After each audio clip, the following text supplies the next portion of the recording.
Port-au-Prince, Haiti, January 12, 2010.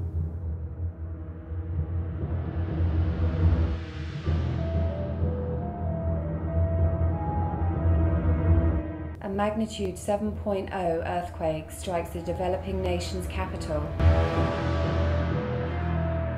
killing over 315,000 people. Images taken Friday show bodies filling a street in the capital, Port-au-Prince. And leaving 1 million homeless.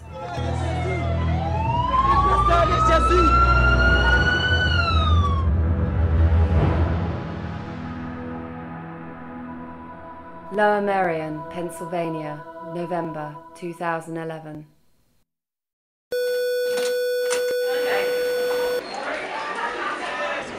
It may be the most manual labor many of them have ever attempted. I've never really built anything in my life. I don't do well in the hot sun. I like air conditioning.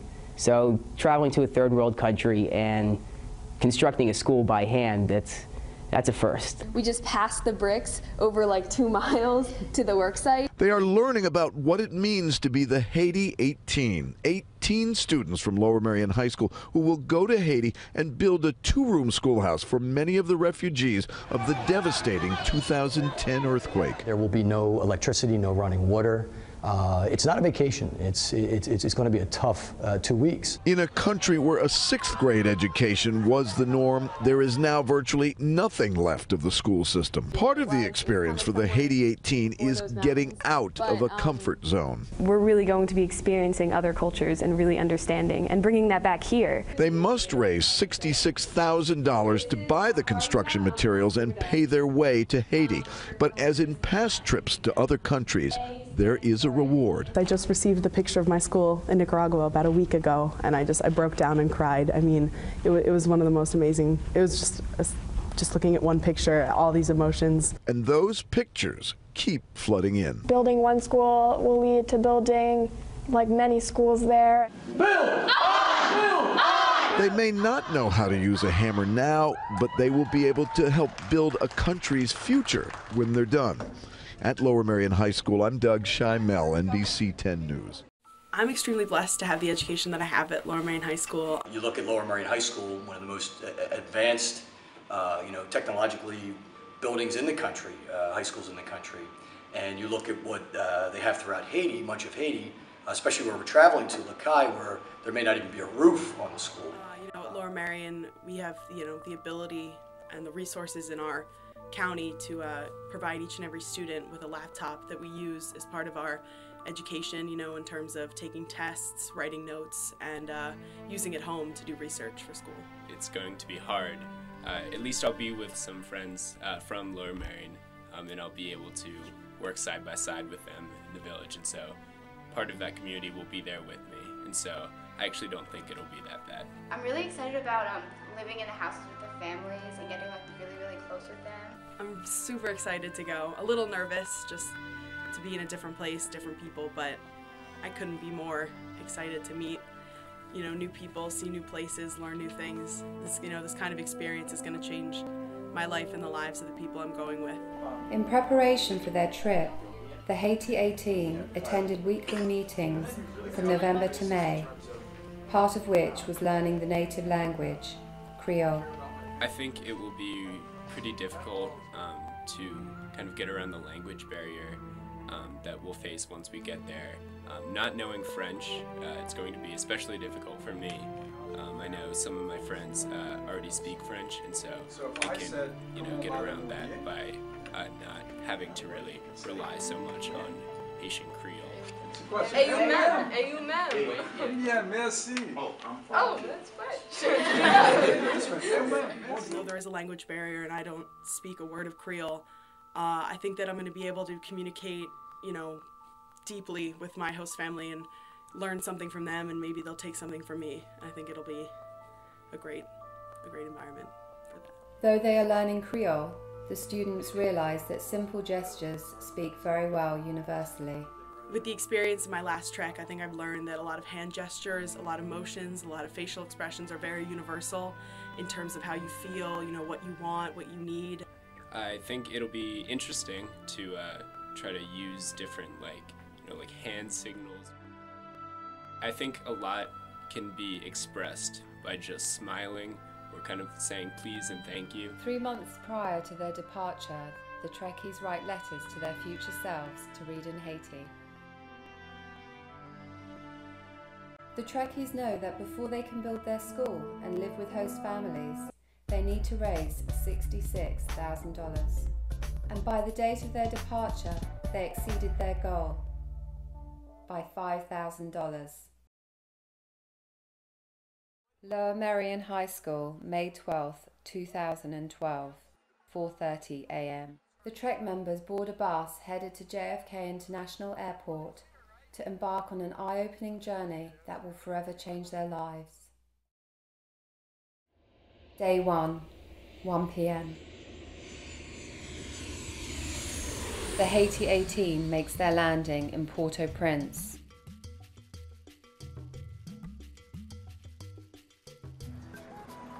However, it doesn't take long after landing for the Trekkies to see a city in shambles. Traveling through Port-au-Prince, we did see some pretty extreme poverty. And I think one of the most poignant moments in Port-au-Prince was we drove by the Capitol building, and it was in ruins.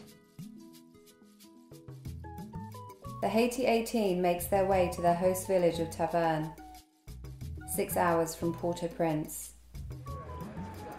We always kind of stick our heads out and wave to everyone. Bonsoir! And it's really fun just seeing people's faces light up if you smile and say bonsoir. Bonsoir!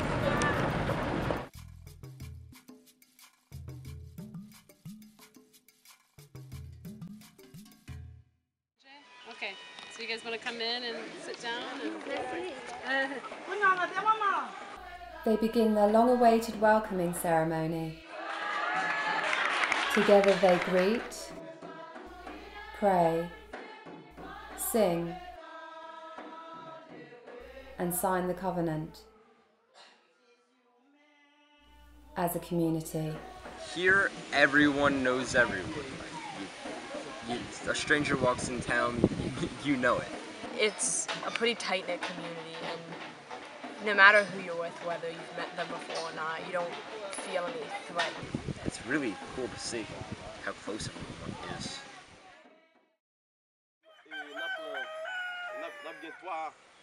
After their first night in the village, everyone meets at the worksite for a groundbreaking ceremony. And then they begin.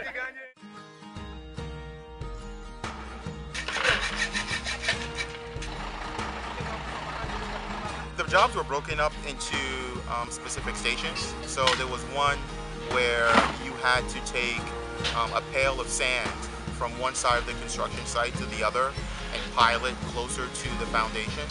Carrying rocks from off-site to on-site, and then carrying huge rocks on-site to the other side of the building. The best, I say for last, actually digging the foundation with the pickaxe and the shovel, and that was the hardest thing I've ever done. There's a big hot sun beating on the big people in a big hard world. Digging's definitely the hardest, but it's really rewarding to just see the dirt pile on the outside get bigger and watch the hole get deeper, so it's all worth it. I'm going to be very honest, and I've had the opportunity to train extensively as a former Olympic athlete, and I've had some very memorable, difficult workouts where I didn't know whether or not I was going to be able to stand or finish. And yesterday was very close to that experience. The Trekkies attend a cultural workshop after their shift.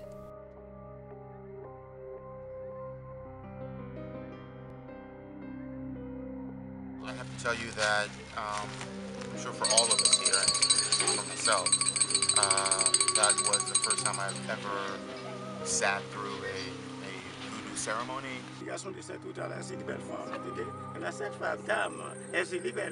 We met a priest who brought, I think, 6 different spirits to like introduce us to them, each with its own different personality and purpose. From a woman who was rather shy.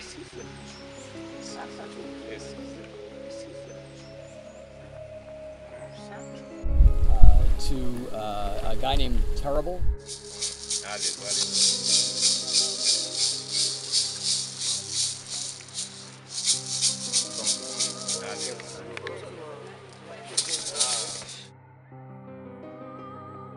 So it was quite an experience to to see the this cultural aspect of Haiti, which we're so ignorant to.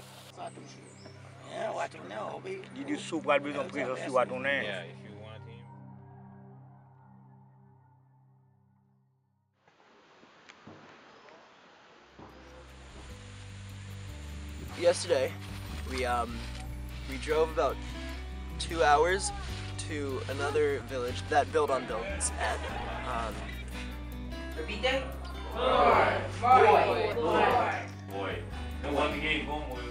They built one school in 2008, and they were really successful, and everyone started going to school. And the school wasn't big enough, so they built a second school. So we went and taught there for a little while. We split into groups. My group taught body parts and such. 3, 4, 5, 6, 7, 8, 9, 10.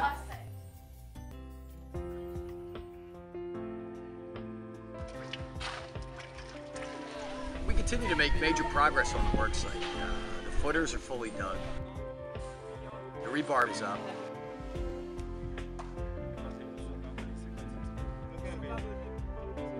And we've begun filling the footers with concrete, with stone, to create the foundation. The first couple of days, Javeline would come around singing quite loudly.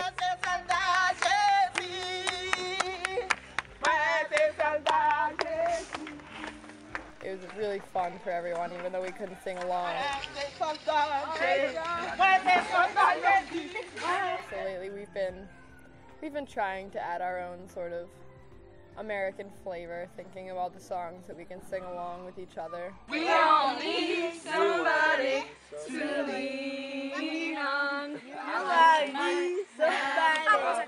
You understand. We all need somebody to lean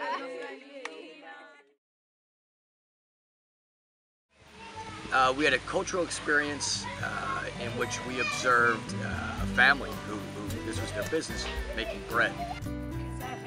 And we got the opportunity, which was a lot of fun, to actually participate in that process.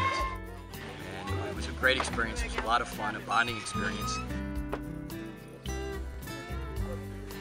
And we also met a little girl. And there's quite a story and a tragic story behind her past. She's 2 years old, and she was a beautiful child. The father lived in Port-au-Prince, but the baby was born here. But he died in the earthquake. Because he died, his family didn't want to take care of the baby. They didn't treat her well, so my son and I decided to take care of the baby and her mom. And we did everything for the mother, including take care of the baby. After 1 year and 2 months, the mother's sister died in Port-au-Prince, decided to leave the baby and go back to Port-au-Prince. She hasn't called since then. I'm the one who made the birth certificate for the baby. When the baby is sick, my son and I will take care of her, because I consider her my own child. Meanwhile, on the work site, the conditions are taking a toll on the Trek members. The clouds broke and the sun just shone down. There's no cover whatsoever. That was really hard. It required many water breaks, and it was amazing to see the Haitians who worked straight through it. When I needed 5 breaks in 1 hour, they just kept at it for the whole day.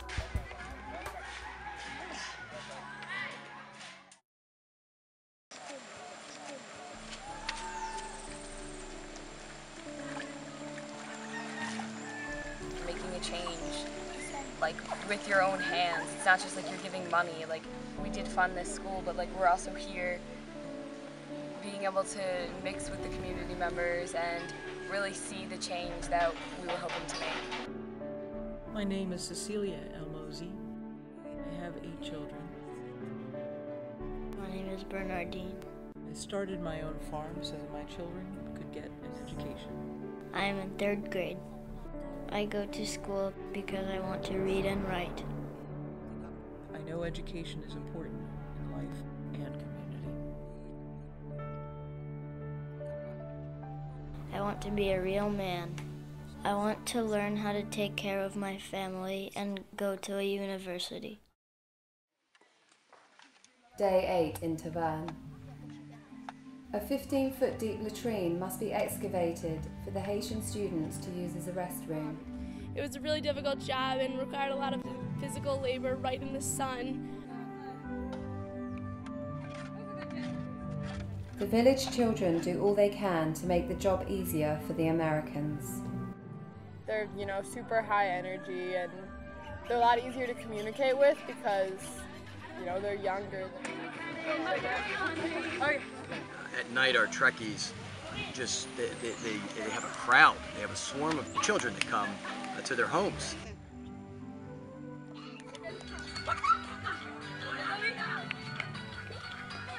So that's fun, and we play a lot of hand games with them. We've taught them hand games, they teach us hand games. A lot of the cultural exchange like happens between us and the kids.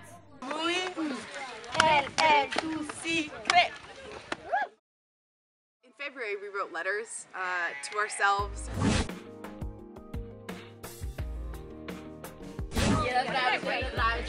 Dear Geo. To kind of amp us up, you know, to get us through, like, over the hump of this trip. You know, we read them kind of halfway through. I'm not the person I was before Trek. I am and we are better people. You know, it made me think a little bit of home, but it also made me kind of proud that even my past self knew I was going to enjoy this trip. The Trekkies visit another voodoo priest to get a further understanding of the Haitian culture. Today we went to another voodoo priest, and like the first time I was kind of skeptical.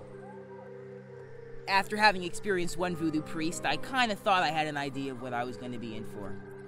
But I couldn't have been further off base. He took a big bowl of glass and bottle shards, and he just threw it down on the ground. And then he said the spirits would empower him enough to be able to stand and walk on those shards of glass.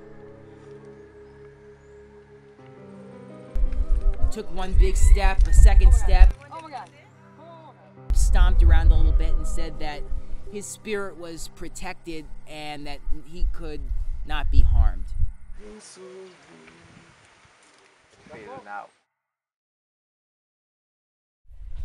This past afternoon we had a cultural workshop in which 4 residents of this beautiful town, Taverne, came and talked to us about their experiences in Port-au-Prince at the time of the earthquake. They weren't only survivors, but they had like family members who had been, who had died in the earthquake. They all had personal accounts of what happened on the day in Haiti, and it was just really emotionally charged. A lot of Trek members were crying, a lot of survivors were crying. So I mean, the house collapsed. The other person who was at home, she died. And I asked them if the earthquake shocked their belief in God or like changed their perception of God. So a neighbor took the child. I had expected to hear more people say that like the earthquake had stunted their belief in God. But they were just so strong and so resilient, and their belief was so strong that it was kind of moving.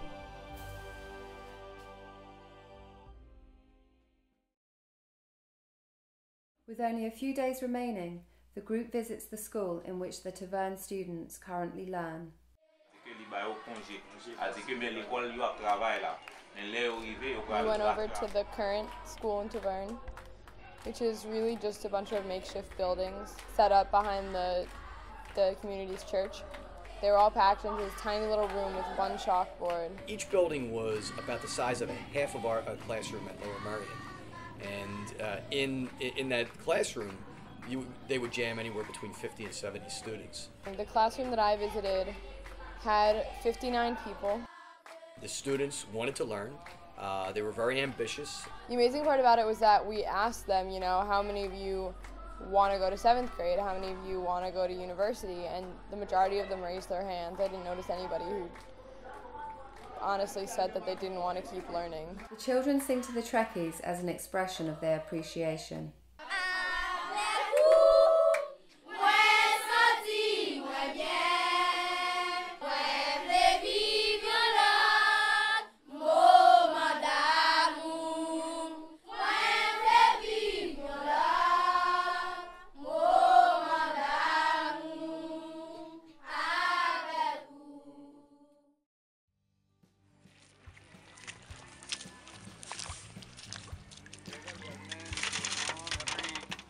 It's the final day on the work site.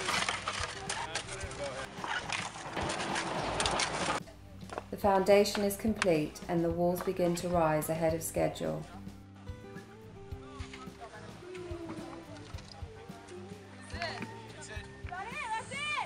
Oh, we did it, definitely. It was really a hard job, you know. I really enjoyed myself. This team was awesome. It's been so incredible to actually see where all of our fundraising efforts have gone. I think we're making a huge difference in the lives of the kids that are going to go to this school and the community that's building the whole school from start to finish, you know? Build on! Build on! Build on! Build on! Build on! I want to thank you parents who represent the community. Church hosts a farewell celebration for the Trekkies on their last night in Taverne. Really stepped up first and opened your arms. Without the community members, this could never have been a success. Sans nous-mêmes, dans la communauté, et projet ça va jamais être possible.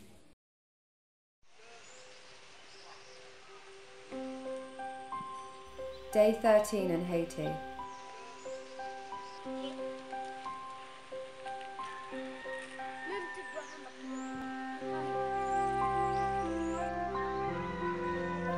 The Trekkies say goodbye to their host families.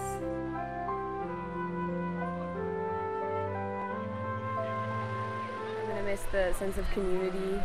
I'm going to miss walking down the street and having every single person say hi to you.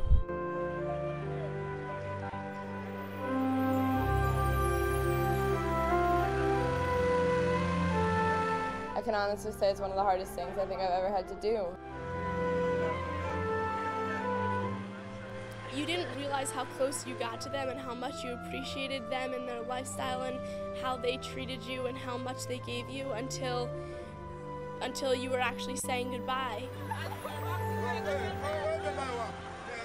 They get a last look at Taverne. The trip home is quiet as the Trekkies reflect on their stay.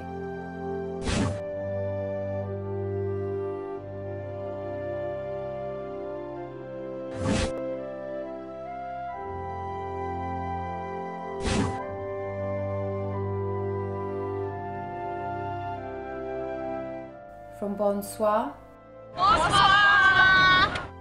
to au revoir. From November 1st to May 26th, 18 students, 4 supervisors. One school built in Taverne for new students and new opportunities.